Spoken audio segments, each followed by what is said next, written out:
네, 여러분 시청자 여러분 안녕하십니까. 잔잔의 도론도담 시간입니다. 오늘도 쌍유타니까요, 소개해 드리겠습니다. 자, 이 1권을 제가 책을 잘못 갖고 오는 바람에 못 갖고 오는 바람에 2권을 소개해 드리겠습니다. 2권 해제 부분인데 이게 좀 이 내용이 해제 부분의 내용이 이게 좀 너무 현학적인 그런 그 설명으로 나올 수도 있거든요. 그래서 그런 부분 그냥 막 이 전재성 박사님은 이렇게 보시는구나 하고 넘어가시면 됩니다. 자, 들어갑니다. 불교는 결코 신비주의를 요청하지 않는다. 불교적인 세계는 청량할 수 없는 불가사의한 초자연적 근원에서 나오는 것이 아니라 실제의 세계를 반영하는 그야말로 와서 보라고 할 만한 존재에 대한 경험적 체험에 의해 산출된다. 특히 그것은 마음과 세계에 대한 정신적 수행의 산물로서 인과적 과정의 작용에서 드러나는 것이다. 우주적인 인과적 과정의 세계를 불교에서는 법계라고 한다. 그러면은 우주적인 인과적 과정의 세계를 법계라고 하면은 제가 앞 시간에 말씀드린 그 화엄경의 중중무진 법계, 그거 뭐 우주적인 인과적 과정이네요, 그죠?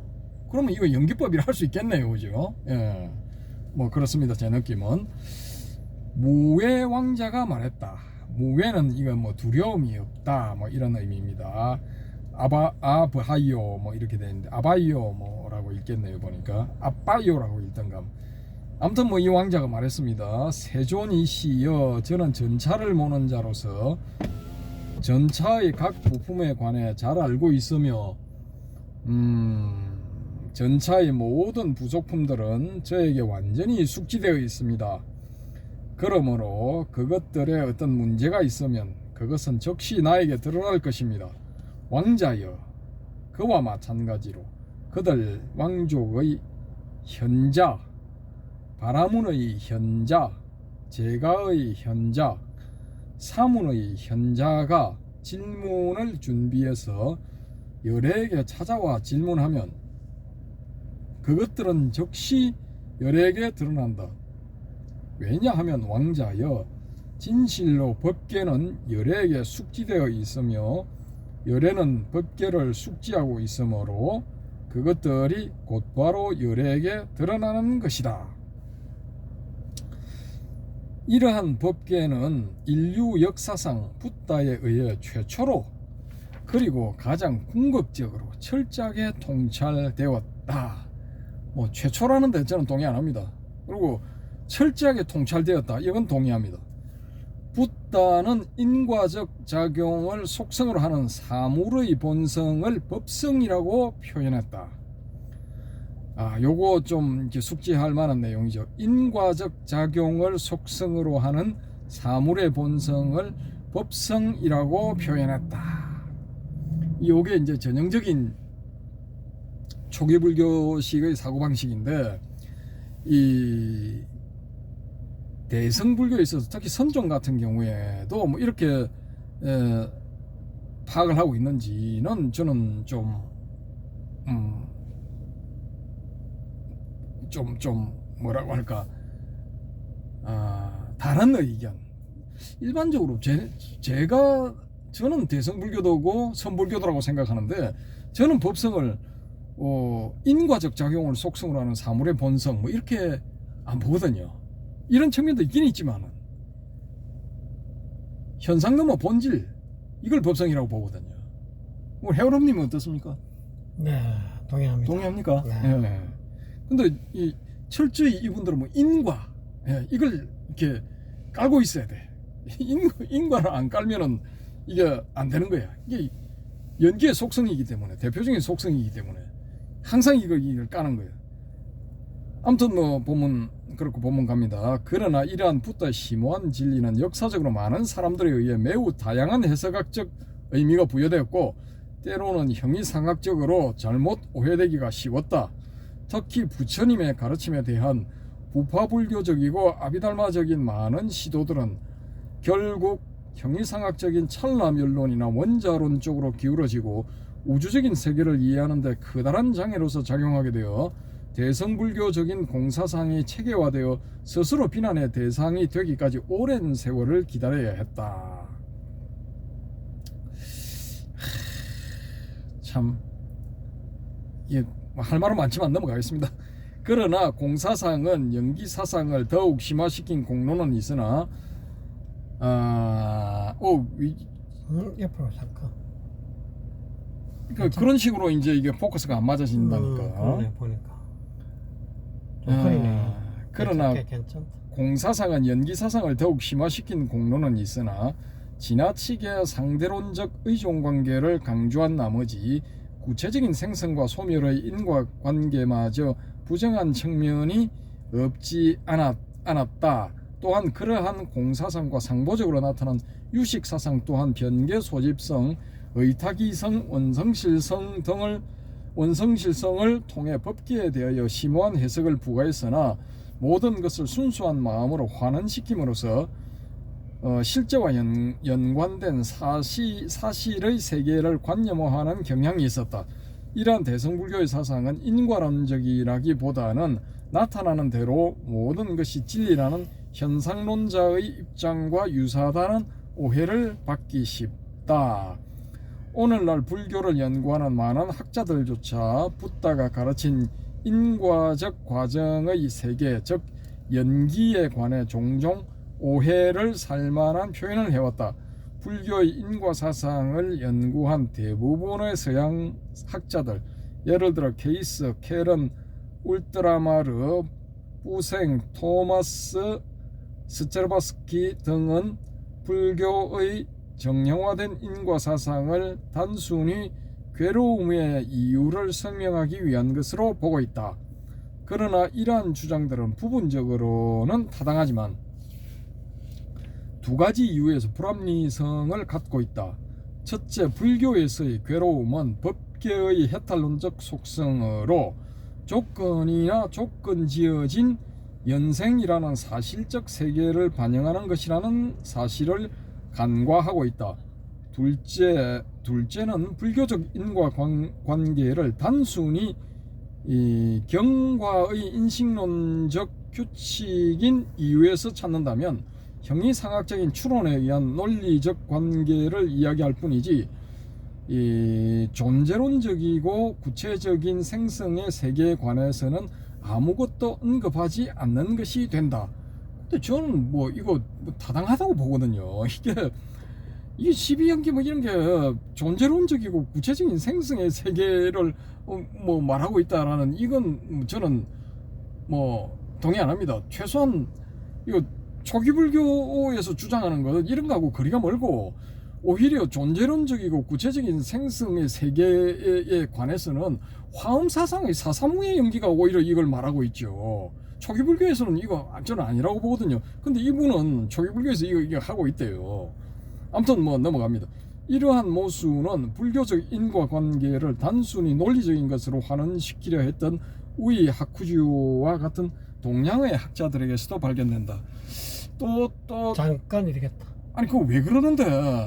잠깐 손에 힘이 쫙 빠졌어. 아니 이분은 명당 소개하는 거 보면 휙 보이십니까? 참.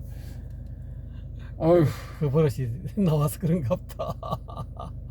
한편 불교를 연구한 또 다른 많은 학자들, 예를 들어 캐런, 코비, 피셀, 사예르 등은 불교적인 인과의 조건 연쇄를 상키아 철학과 비교해서 우주적인 진화 형식으로 설명했는데 이것도 역시 그들이 설정한 최초의 원리가 무명이 아니며 무명조차 조건지어진 것이라는 사실을 간과한 데서 빚어진 오해이다. 이러한 붓다 연기론에 대한 오해 가운데 가장 대표적인 것이라면 인과 연쇄는 본질적으로 괴로움의 설명에 불과하다.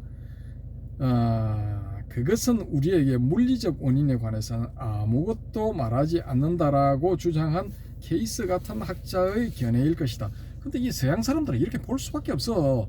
이 사람들은 실증적인 훈련이 다 이게 기본적으로 되어 있는 사람이기 때문에 뭔가를 이렇게 볼 때 그걸 기본적으로 깔고 본다는 거예요.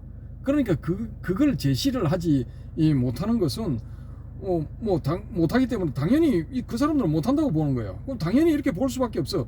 인과관계는 본질적으로 괴로움의 설명에 불과하다라고 볼 수밖에 없는 거예요. 인과 연쇄는 본질적으로 괴로움의 설명에 불과하다라고 볼 수밖에 없는 거고, 여기에서 주장하는 물리적 원인에 관해서 말을 하고자 하면, 아까 조금 전에 제가 말씀드린 이 화엄의 법계 연기 중에서 사법계 중에서 사사무의 법계, 그건 지금 양자 역학에서 나오는 양자 상태의 어떤 그런 극미의 이 물질들이 스스로 이합 집산하는 막 이렇게 일견으로는 카오스적으로 보이고 일견은 뭐 오더적으로 보이는 그런 질서 혹은 무질서적인 그런 걸 주고받고 하면서 막 이렇게 일어나고 있는 그런 입자의 세계에서 소립자의 세계에서 펼쳐지는 그런 연기, 사사무의 연기잖아. 오히려 화음이 더 실정적으로 잘 설명하고 있는데 무슨 엉뚱한 소리 하고 있어요. 저는 일단 그렇게 봅니다. 자, 붓다와 불교의 제문화는 물리적인 인과관계를 포함한 과학적 인과론에 대해 관심이 없었을까? 불교가 우주적인 법성의 원리를 가르친다면 불교적인 인과론이 가장 과학적일 수 있지 않겠는가?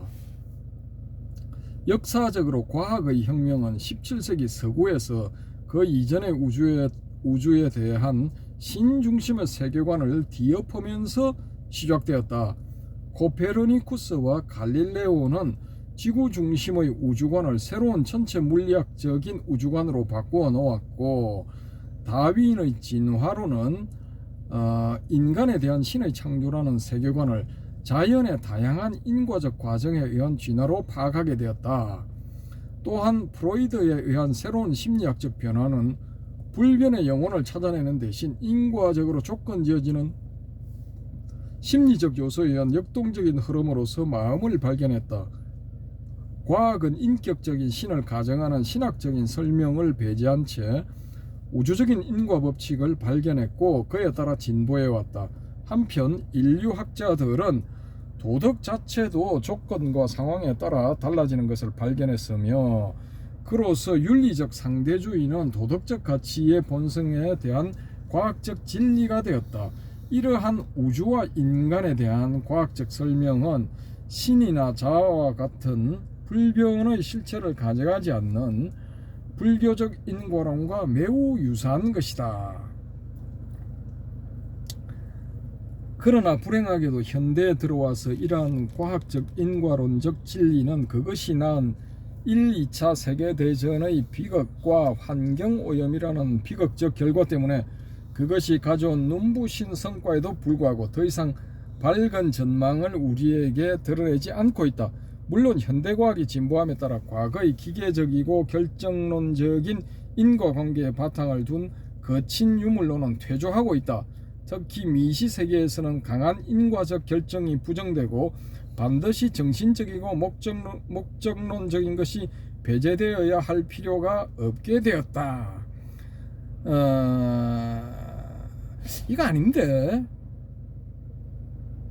미시세계에서는 강한 인과적 결정이 부정되고, 인과적 결정 부분도 들어있는데 이거 반드시 정신적이고 목적론적인 것이 배제되어야 할 필요가 없게 되었다.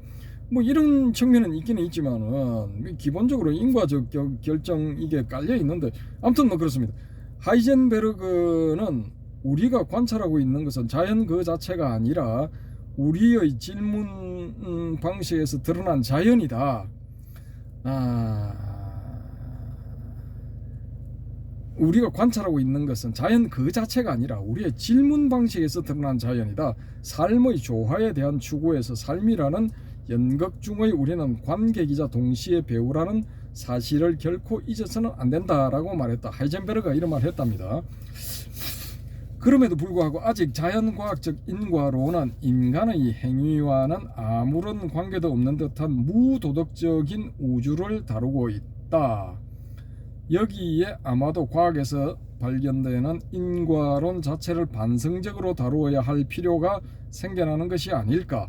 붓다는 과학적 인과 관계를 배제하지는 않았지만 우주 자체를 전적으로 인간의 입김을 배제하는 무도덕적인 것으로 보지는 않는다. 그에게 도덕적이고 종교적인 현상은 신비적인 것이 아니라 원인과 결과의 법칙이 작용하는 윤리적 우주의 필연적 규결이었다.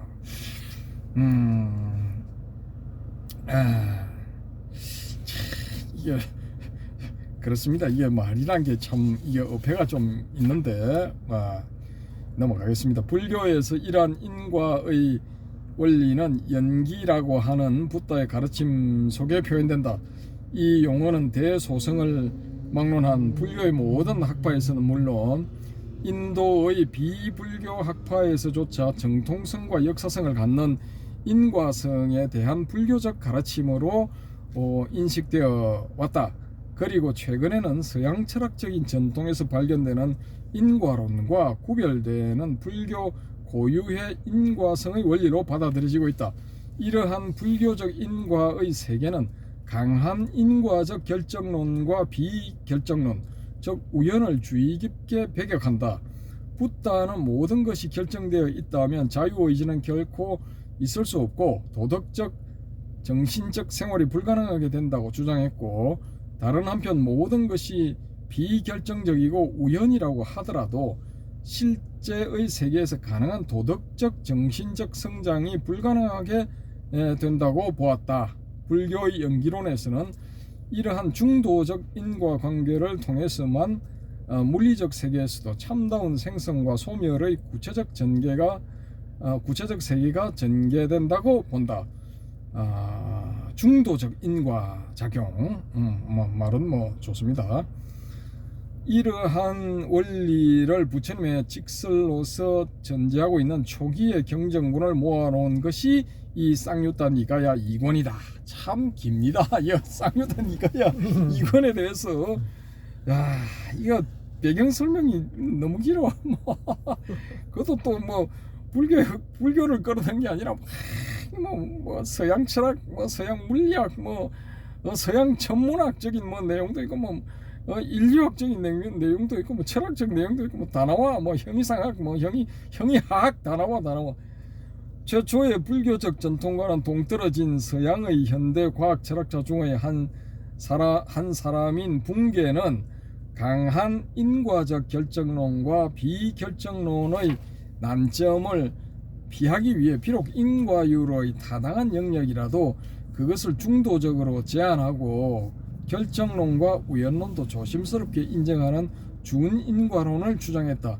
그는 근현대의 경험과학의 법칙과 이론을 연관지어 인과성과 현대과학이라는 저술에서 인과율은 전통적인 인과론자들이 주장하듯이 만병통치약도 아니고 그렇다고 논리 실정주의자들이 주장하듯이 버려야 할 신화도 아니라고 주장했다. 그는 인과관계는 휴մ 자신이 스스로 주장했듯이 관념의 문제가 아니라 실제적인 사실의 범주와 연관된 문제이므로 선험적이 아니라 경험적으로 다루어야 한다고 주장했다. 따라서 인과관계를 경험적으로 다루었지만 감각 인상만을 인정하여 인과관계를 순전히 논리적 필연성의 문제로 환원시키는 것은 휴м 자신의 자가당착이었을 뿐만 아니라 그 후계자들의 실수였다고 주장했다. 논리 실정주의 이후 인과관계는 논리적이고 언어 분석적으로 다루어졌지만 그 결과 하나의 신화로 전락해버렸다. 그래서 붕괴는 인과관계에 관해서는 존재론적 측면에서 경험적으로 다루어야 한다고 주장했으며 그 결과 그는 결정론과 우연론의 중도로서 다소 절충주의적이긴 하지만 주운인과론적 입장에 도달했다. 그런데 그의 주운인과론은 보다 포괄적으로 다루어진다면 붓다의 그것과 매우 유사한 것이다.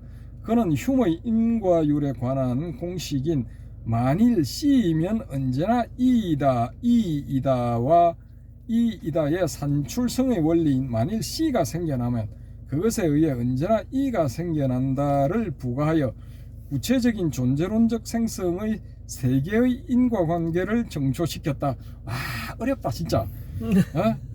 어려워. 너무 현학적이다. 근데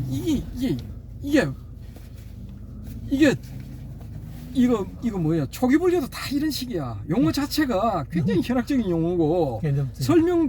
설명도 현학적이야. 그러니까 이거 뭐야? 이 머리 아프다, 머리 아파. 아유, 그걸 다 쳐버린 게 있잖아. 반야심경 다 거부해버리잖아. 그 반야심경에 나오는 원리 전도 몽상의 몽상이라는 게, 예?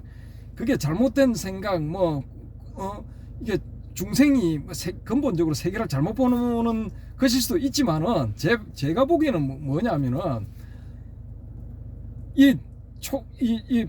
반야심경의 저자는, 반야심경을 만든 저자는, 이 초기 불교에서 주장하는 제시해놓은 열반에 이르는 길이라고 제시해놓은 사성제 5온 12조 18개 12연기 뭐 기타 등등 이런 것들이 이게 다 몽상이라고 보는 거예요. 이게 전도된 몽상이야 이게.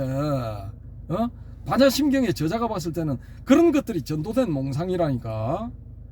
그러니까 초기 불교주의자들이 초기 불교를 이렇게 초기 불교만이 불교의 이 완전하고 이 아무 하자 없는 그런 그 붓다의 말씀이라고 보는 사람들은 이런 식으로 설명할 수밖에 없는 거야 이게. 설명 자체가 현학적으로 흐를 수밖에 없어. 물론 이거 대성불교 한 사람들 중에도 그런 사람들 있기는 있죠. 화엄에 가면 현란한 그런 설명이 나오죠. 십편문 같은 거 뭐 그런 게 좀 현란하긴 하지. 근데 알아먹을 수는 있어. 제가 뭐 대성불교를 좋아해서 그런지는 모르겠지만 알아들을 수 있다고. 근데 이거 좀 거시기하잖아. 그리고 초기불교에 나오는 것도 이제 이 용어에 대해서도 하나하나 검토를 할 건데, 이게 초기불교를 좋아하시는 분들, 그런데 익숙해 있는 분들은 그게 참 뭐 딱딱 와닿지. 뭐는 뭐다, 이건 이렇고 저건 저렇다라는 게 명확하게 딱딱딱딱 떨어지니까 그렇지. 근데 대성의 공사상 같은 경우에는 뭐 이것도 공이고 저것도 공이다 하는데 공이 뭔지 정확하게 제시를 못하지. 두루뭉술하지. 근데 그 공은 본인이 느낄 수밖에 없어. 실증적으로 자기가 실체험을 할 수밖에 없다고. 실체험 못하면 공이 뭔지 몰라. 알 수가 없어. 그게 대성불교라. 대성불교는 실체험을 전제로 하는 거야.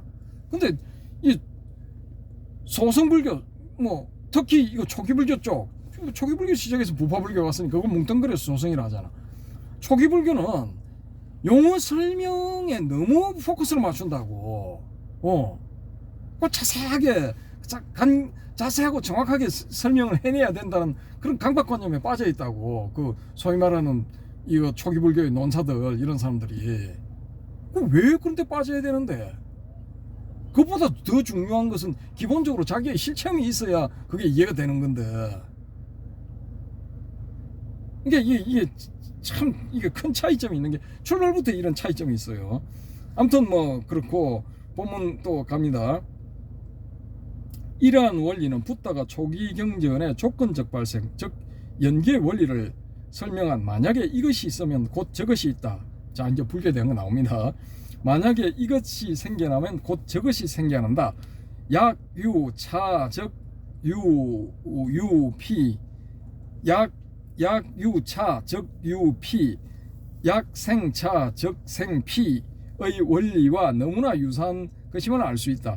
이미 붓생은 이러한 서양의 과학적 인과론과 불교 사이의 유사성에 관해 고대의 황색 법의를 입은 성녀들에 의해 만들어진 이론은 인간에 대한 현대적 이론들, 휴미나 트레인 같은 많은 과학자들의 이론과 아주 가깝게 일치한다고 말했다. 그러나 불교 연기론에서는 과학적 인과론에서 단순히 반사실적 조건문으로 취급되는 만약에 이것이 없다면 저것이 없으면 만약에 이것이 소멸되면 저것이 소멸된다의 원리가 인과율의 공식 속에 포함되어 있다. 초기 불교에서 그것은 인과의 의존성을 강화시키는 원리만이 아니라 사실적인 조건 연서의 소멸에 적용되는데 자연과학적 인과론에서는 사뭇 다른 독특한 특성을 드러내주고 있다. 그것은 불교적 인과관계가 물리적 현상을 고립시켜 다루는 것이 아니라 도덕적인 것을 수반하는 정신물리적 전체의 인과를 해탈론적으로 다루기 때문에 생겨난 것이다. 야, 이 말을 이해하는 것도 무지하게 어려워. 아무튼 바로 인과성의 원리가 수반론적으로 확대되어야 할 필요성이 생겨난다. 그래서 바로 사성제의 원리가 성립하는 것이다. 뭐, 알겠습니까? 이래서 사성제 원리가 성립한다는데. 이러한 초기 불교에서의 인과 원리는 부수적으로 과학 철학이 당면하고 있는 무도덕적 인과율의 위기를 해소하는 데 공헌할 수 있다. 독일의 인도학자 그라제나번 붓다가 세계의 자연적 질서는 곧 도덕적 세계와 동일하다는 깊은 신념을 지니고 있었다고 주장했다. 붓다가 설한 인과론과 붕괴의 과학철학적 인과 분석의 개념적 도구를 원용하여 불교의 인과관계를 분석한 것이 곧 빨리 성전협회에서 출간한 초기 불교의 연기사상이란 책이다. 예, 이런 책이 또 있답니다. 여기서 필자는 초기 불교의 경장에 나타난 인과율을 다루기 위한 주석서인 아비달마 전통에 전적으로 의지하기보다는 과감하게 새로운 관점으로 과학철학적인 몇몇 개념을 사용하여 경장을 직접 다루었다. 까루나 라뜨네는 초기 불교의 인과성에 대한 연구에 관해 정통적인 초기 불교의 인과론적 가르침을 발견하는 이런 주석서에 주어진 아주 발전된 이론을 연구함으로써 성공적으로 이루어질 수 없다고 했다. 이게 당연하지 이거. 저도 이렇게 봐. 이거 아비달마 대비바서론, 뭐 육종론, 뭐 발지론 이런 거 보면은 뭐 자세하게 머리카락 홈파트지 설명 나오겠지. 근데 그런 거 해가지고는 이걸 정확하게 이해 못한다니까. 진정한 역사적 방법은 빨리 경장에 나타난 가능한 초기 불교적 인과론을 연구하면서 주석서의 해석을 될 수 있는 대로 최소한으로 반영하는 것일 것이다 라고 언급한 것은 필자를 매우 고무시키는 일이었다. 저는 여기 동감. 그래서 이거 저걸 보라는 거야. 단맛바다, 수단 이바다. 그걸 보는 게 오히려 더 빠르다라는 거예요.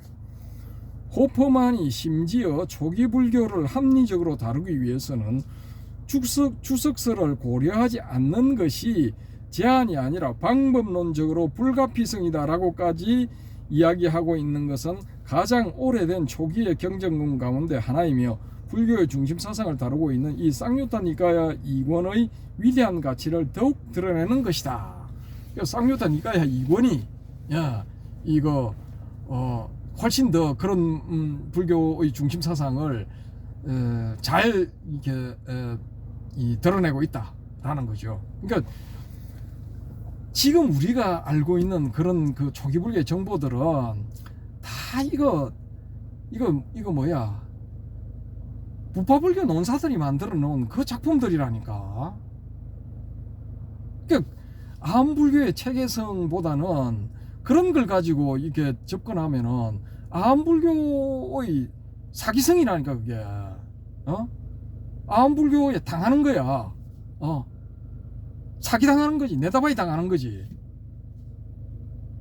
그러니까 차라리 그런 걸 깡그리 무시해버리고 단맛바다, 법구경, 수단이바다 이거 보는 게 낫다니까. 그런 거 막 현학적으로 되어 있는 용어풀이 막 그런 데 집착하다 보면은 어느새 출구 없는 미로를 헤매고 있는 거야. 빠져나올 수가 없어. 그래서 이 반자심경의 저자는 그런 거 다 갖다 버리라는 거야.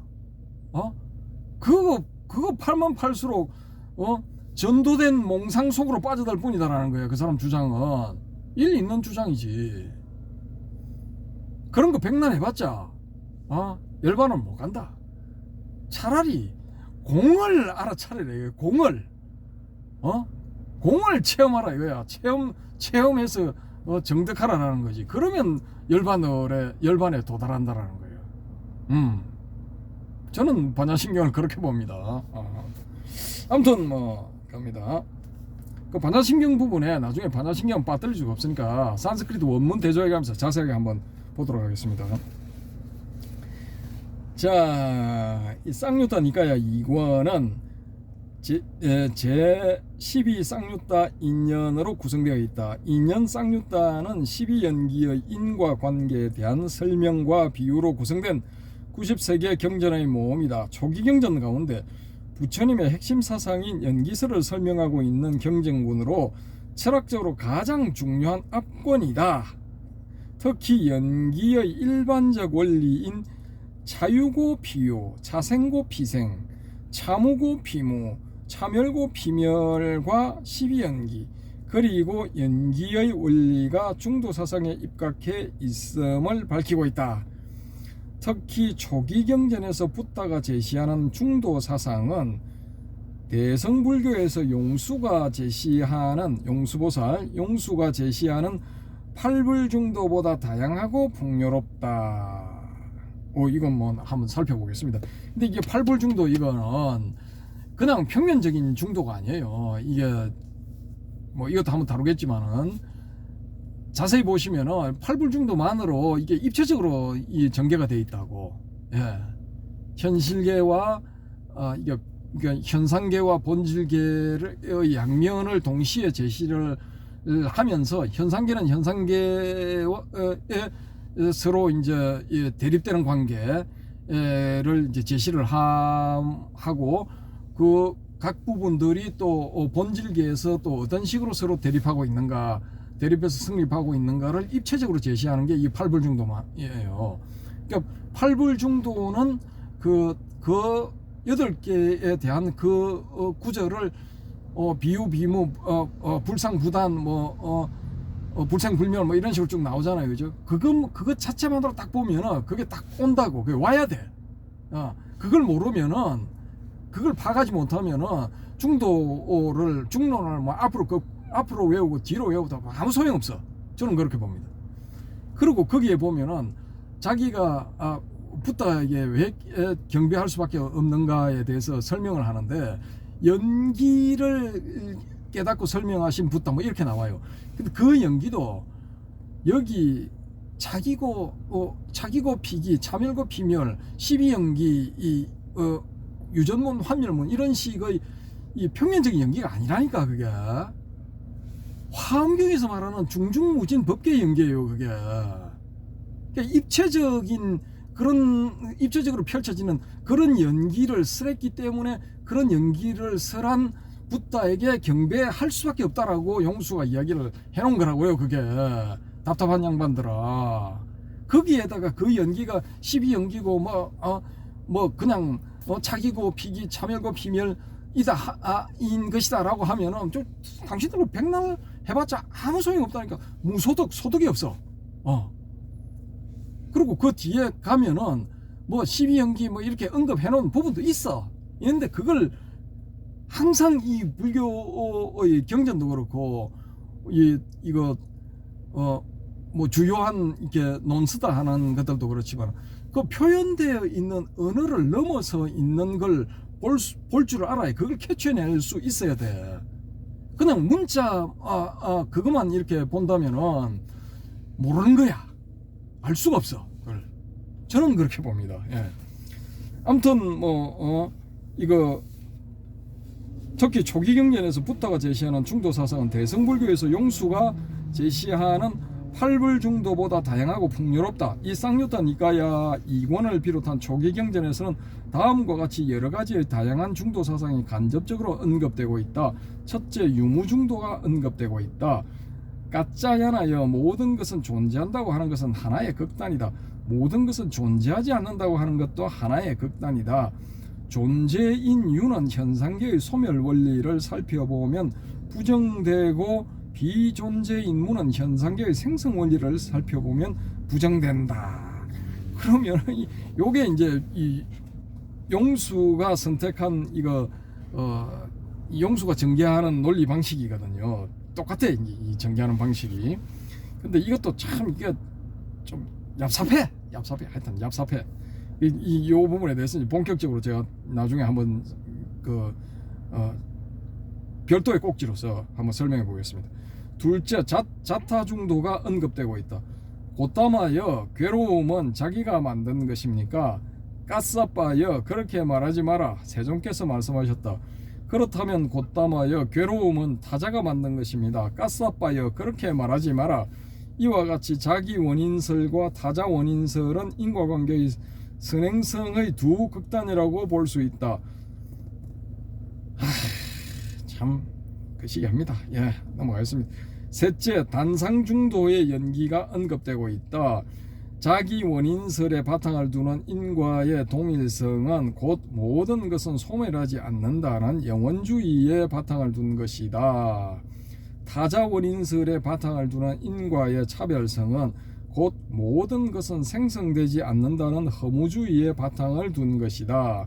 이와 같이 연기법에서 영원주의와 허무주의는 모두 부정된다. 넷째, 1, 2 중도의 연기가 언급된다. 고타마 존자여, 모든 것은 하나입니까? 이 불일불이죠, 그죠? 모든 것은 하나라고 하는 것은 바라문이여 세속철학이다. 고타마 존자여, 모든 것은 다른 것입니까? 모든 것은 다른 것이라고 하는 것도 바라문이여 세속철학이다. 바라문이여, 이들 양극단을 떠나서 열애는 중도로서 가르침을 설한다. 이와 같이 연기법에서는 현상계의 동일성과 차별성이 모두 부정된다.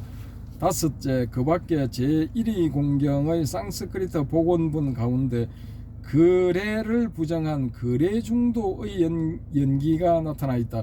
이건 이제 팔불 중도의 내용이네요, 그죠?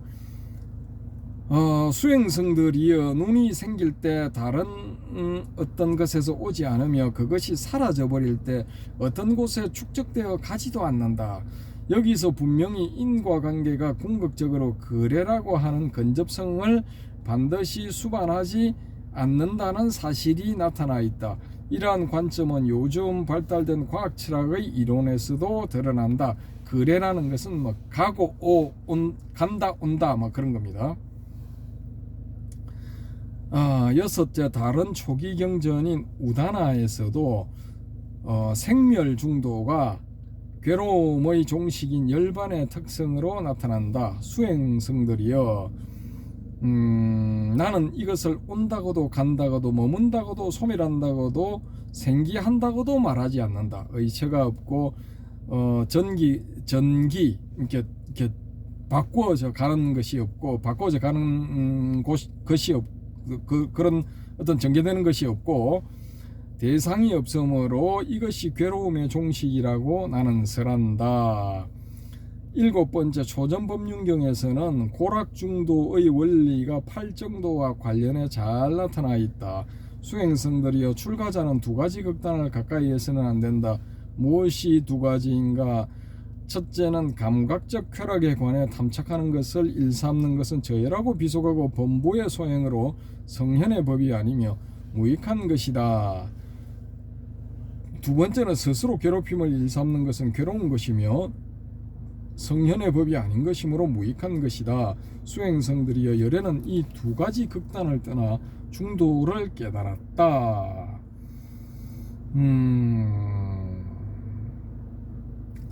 이것은 눈이 생기게 하고 지혜가 생기게 하며 적정, 성지, 등각, 열반으로 이끈다. 이처럼 초기 경전의 연기법은 대성불교의 용수의 중도술보다 풍요한 내용으로 되어 있다는 사실은 놀라운 것이다. 좀 놀랍다, 그죠? 그러니까 용수의 팔불중도라는 것이 독창적으로도 볼 수는 있지만은 이미 쌍유타 니까야에 모본적인 것이 이렇게 다 드러나 있다는 거지.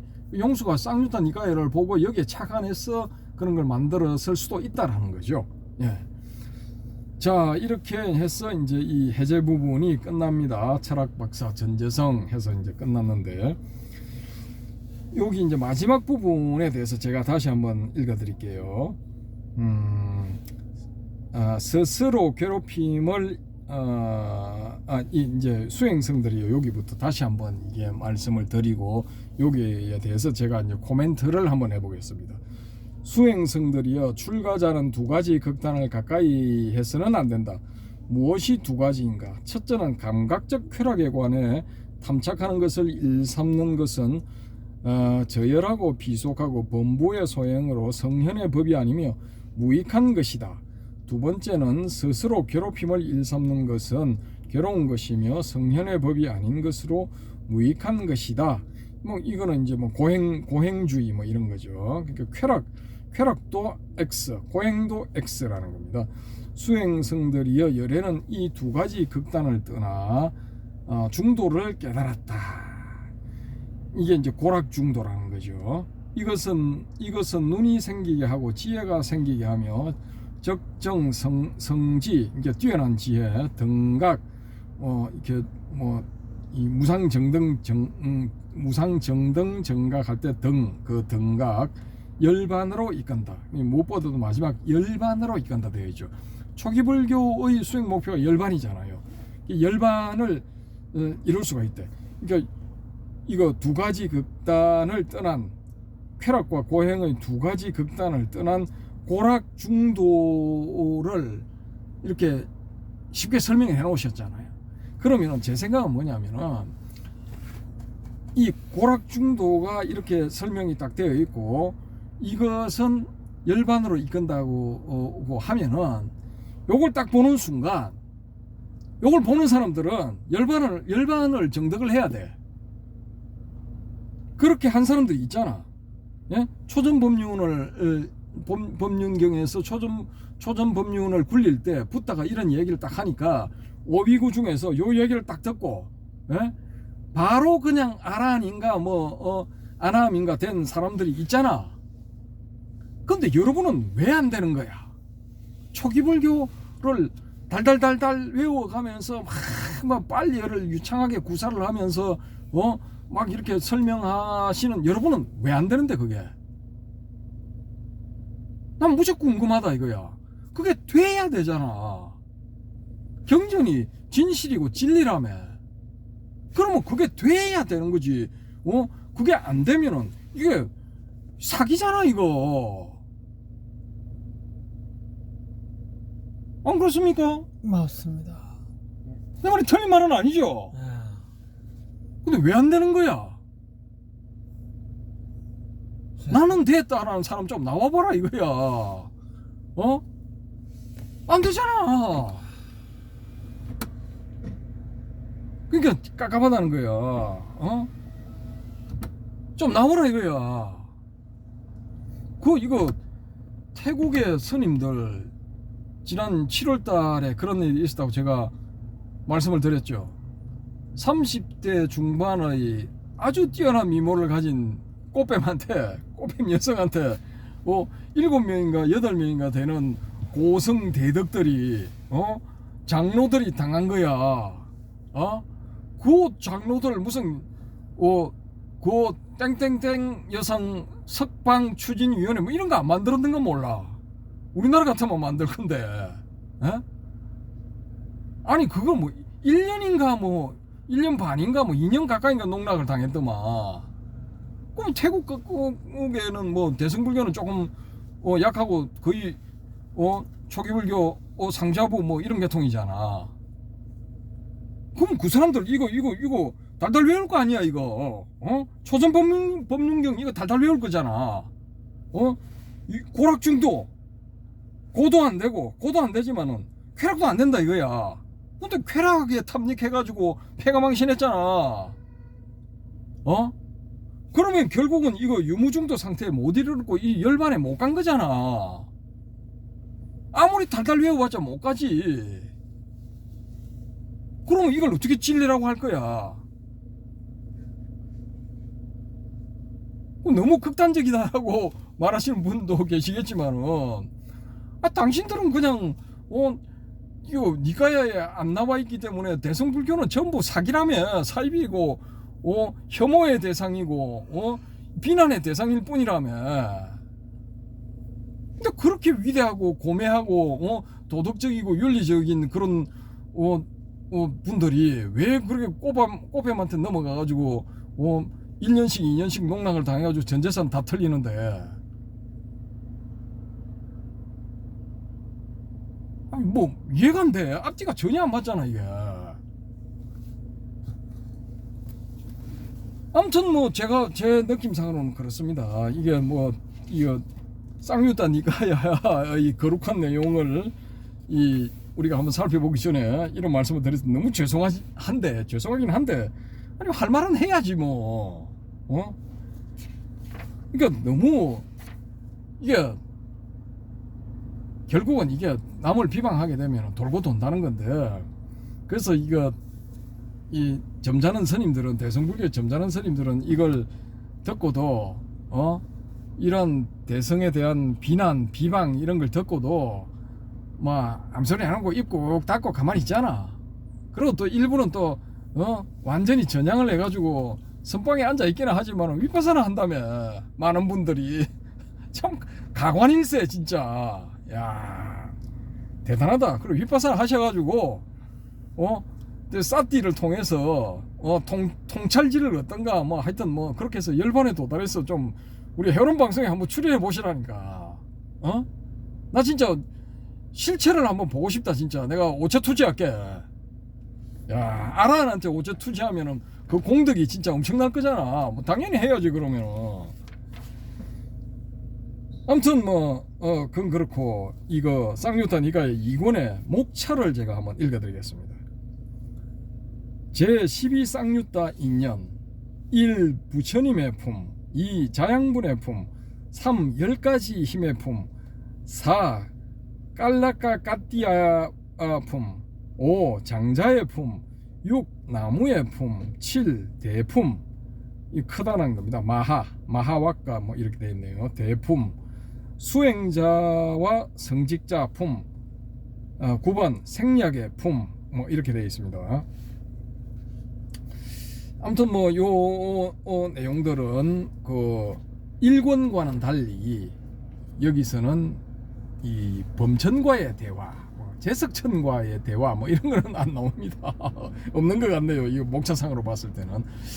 아니 그런 게 좀 나오면 재밌을 건데. 아무튼 쌍유타 니까야 1권은 야차도 등장하고 범천도 등장하고 제석천도 등장하고 뭐 그런 겁니다.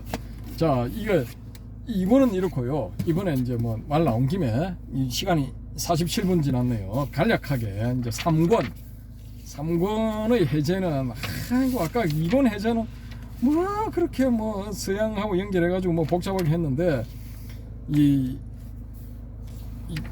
좀 지루했죠, 그죠? 너무 지루해서 이 3권은 이렇게 건너뛰고 간략하게 목차만 말씀드리겠습니다. 제13 쌍유타 현관, 제14 쌍유타 세계 1. 여러가지의 품 2. 두번째 품 3. 행위의 길 품 4. 네번째 품 제15 쌍유타 무시 1. 첫번째 품. 이 무시가 무시한다는 거야 뭐 무시라는 거야 뭐야. 이 두번째 품 133페이지 135페이지네요 잠깐 한번 보겠습니다. 135페이지 여기 있다. 불과나무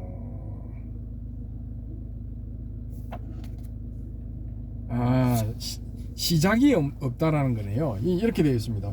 세존께서 이와 같이 말씀하셨다. 수행성들이여 이 윤회는 시작을 알 수가 없다. 무명에 덮인 무삼들은 가래에 속박되어 유전하고 유래함으로 그 최초의 시작을 알 수가 없다. 이거 이렇게 이러면 곤란하지. 예? 샤카모니 불이 이렇게 말하면 곤란하지 이거. 전 이거 좀 문제가 있다고 봐요.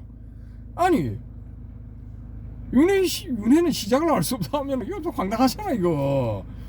명확하게 윤회는 윤회의 시작은 뭐 이러저러해서 시작됐다라고 이렇게 명확하게 얘기를 해줘야지. 근데 또 개별적으로 개개인이 어떻게 해서 윤회에 빠져들게 됐는가를 이게 이야기해 준다는 거는 또 좀 이게 좀 복잡하잖아요. 이게 그러면 낱낱이 다 알고 있어야 된다는 건데 좀 복잡하지. 근데 붓다는 뭐 전부 다 안다며, 전지전능이라며. 그러면 또 이건 또 알 수 있어야 되지 않느냐. 이런 뭐 그것도 가능하죠, 그죠? 야, 그러니까 이게 아리송한 면도 많아. 아리송한 면도 많아.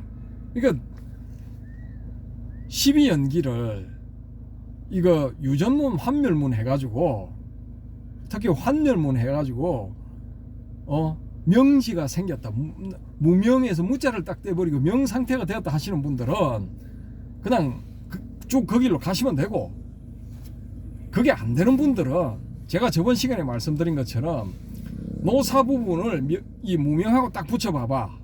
그러면은 요 뺑뺑이를 딱 돌게 돼 있는 구조잖아.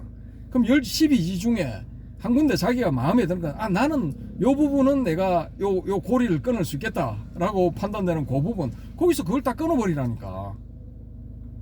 그러면은 일단 윤회에서는 탈출이야.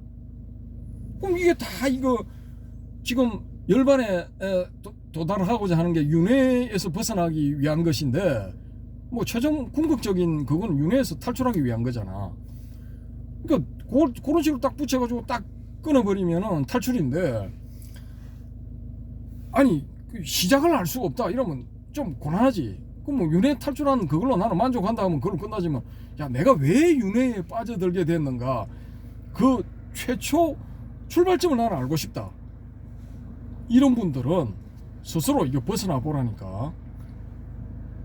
그러면은 아마 아실 수 있지 않을까. 해오롬님 어떻습니까? 맞습니다.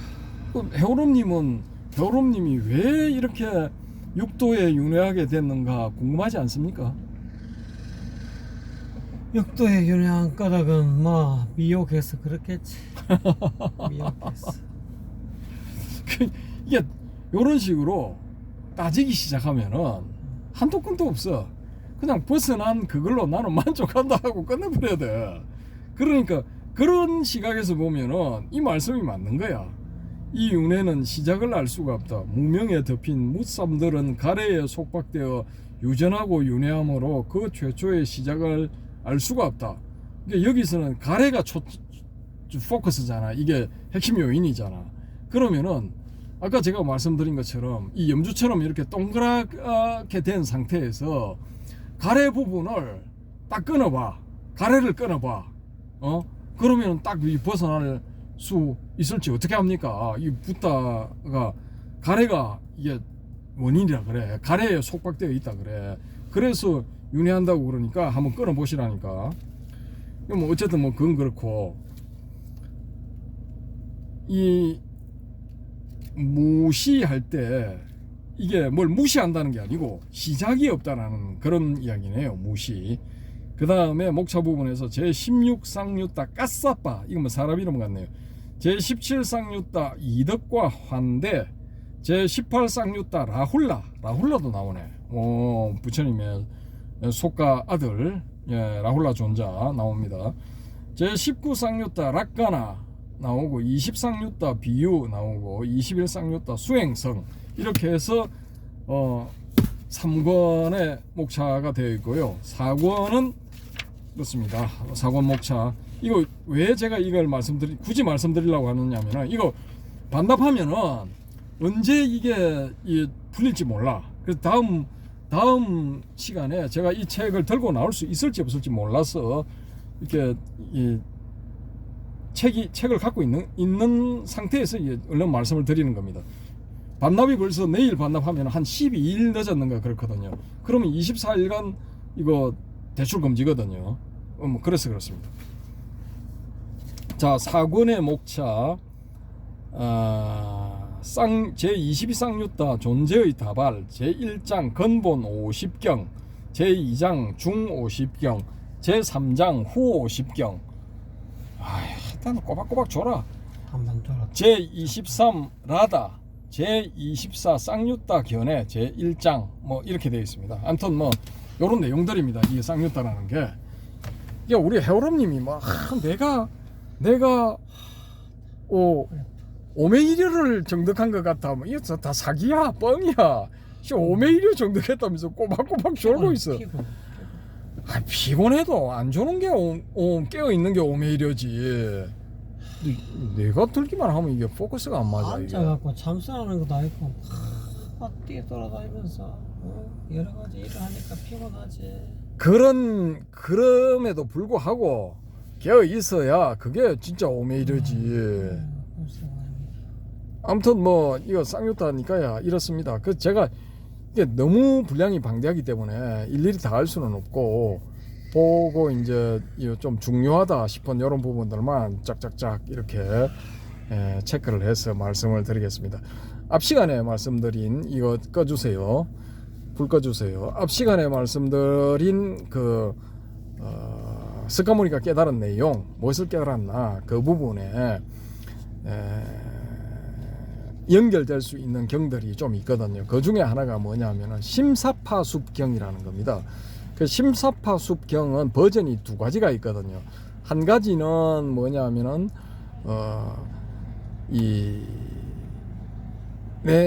심사파숲경이 아니고 또 다른 제목의 경이겠네요. 아무튼 이 부처님이 자기의 손바닥을 펴 보이면서 내가 여러분에게 숨기고 있는 것은 없다라는 그런 내용, 그러니까 당신이 얻은 그런 모든 내용을 다 너희들한테 알려줬다, 제자들한테 다 공개를 했다, 이런 경이고, 또 한 가지는 심사파숲경이라는 건데, 그건 이 부처님과 제자들이 이렇게 어느 지역을 이렇게 걸어가고 있을 때 심사파 숲이 보였어요. 그래서 붓다가 옆에 있는 심사파 나무의 줄기를 쭉 훑어가지고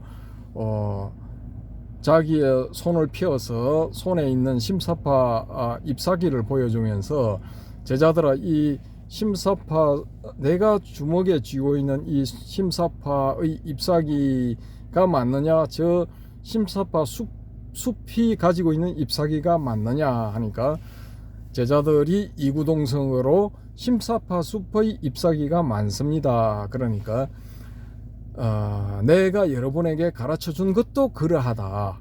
내가 여러분에게 가르쳐 준 것은 내가 주먹에 쥐고 있는 이 심사파 숲, 심사파 잎과 잎 정도의 분량이고, 여러분에게 알려주지 않은 것은 저 심사파 숲 속에 있는 잎사귀와 같다.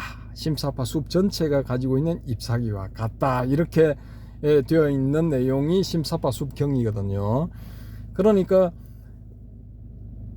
저는 제가 보는 게 맞다고 봐요. 그 붓다가 성도하는 순간에 깨달은 것은 화미경에서 등장하는 중중무진한 법계의 연기를 깨달은 거지. 그냥 12연기의 연기, 또 차기고 피기, 차멸고 피멸, 이걸 깨달은 것은 아니다라고 보는 거죠. 근데 그게 차기고 피기, 차멸고 피멸, 이게 또 12연기 내용, 유전문, 환문문, 이게 붓다가 성도하는 순간에 깨달은 내용의 이 핵심이고, 핵심이면 사실상 전체 다지. 그렇다고 할 것 같으면은 그걸 알려줬는데 제자들은 안 되잖아. 못 깨닫잖아.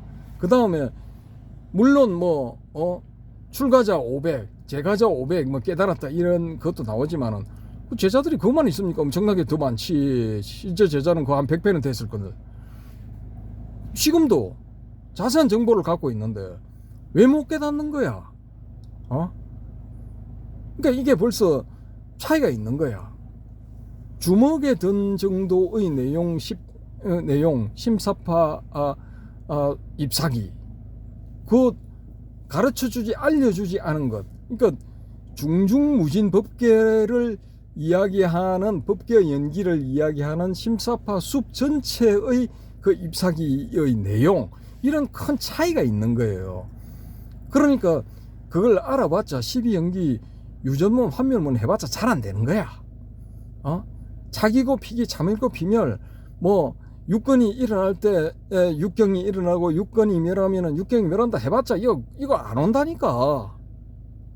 열반 강간무소식 열반 소식 안 와. 그거 못 간다니까. 그렇게 해서 간 사람 있으면 연락하세요. 내가 보니까 어떤 사람 간 것 같다 하면 그 사람들 소개해 주세요. 누군지. 예. 안 돼. 제가 보기엔 안 돼. 그러니까 그런 차이가 있는 거야. 큰 차이가 있다고. 하늘과 땅만큼의 차이가 있기 때문에 이게 안 되는 거예요. 아무튼 뭐 저는 그렇게 봅니다. 그래서 모든 경전을 소개할 수는 없고, 그래서 제가 이제 보는 그런 그 핵심적인 그런 내용에 관계가 있다, 관련이 있다라고 보는 그런 경전들만 발췌를 해서 그것들 중심으로 해서 이 니까야를 돌파해 나가도록 하고요. 나는 그것에는 만족 못한다. 그건 네 주먹 안에 들어있는 니까야일 뿐이고 나는 니까야 전체를 알고 싶다 하시는 분은 요 한국 빨리 성전협회에 연락하셔가지고 이 쌍유타 니까야 전체 다 있어 거기. 예, 30몇만 원인가 그렇습니다. 거기 연락하셔가지고 예, 구입해서 보시면 되고, 서울에는 또 이게 구비되어 있는 도서관이 많을 거니까 거기 그 한 권씩 빌려 보시면은 다 이렇게 한 1년 보시면은 다 보실 수 있지 않을까 이렇게 생각합니다. 그래서 일독할 만한 가치는 있으니까 뭐 이렇게 보시든 저렇게 보시든 내용만 뭐 보시면 될 거 아닙니까? 그래서 뭐 참고를 하시기 바랍니다. 아무튼 그렇게 해서 얼른 이 대성경전으로 넘어가도록 하겠습니다. 그래서 내년 초쯤 되면은 대성경전으로 들어갈 수 있지 않을까, 예, 그렇게 봅니다. 제가 지금 이거 유마경을 보고 있는데 참 재밌어. 예, 역시 유마가사야. 예, 그 중에 있는 게 뭐냐 하면은 한 구절이 번뇌를 그대로 두고 열반에 들어가야 된다. 번뇌를 여의고 열반에 들어가는 것은 가짜다 이런 이야기가 있어요. 그렇게 들어가는 건 가짜다. 그건 모자란 놈들이 하는 짓이다. 예, 유마가사 이런 말을 해. 최고다 최고. 예, 번뇌를 버릴 필요가 없는 거야. 근데 이거 보면은 번뇌 버려야 된다고 막 나와 있죠.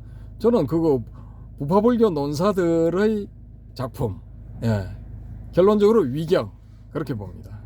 아무튼 뭐 하나씩 뭐 검토를 해보도록 하죠. 1시간 넘었으니까 앞부분이 너무 지루해가지고 저도 저렇게 지루할 줄은 몰랐습니다. 죄송하게 생각하고 뭐 다음번에는 진짜 재밌는 그런 내용들만 선별을 해서 한번 다뤄보도록 하겠습니다. 예, 감사합니다.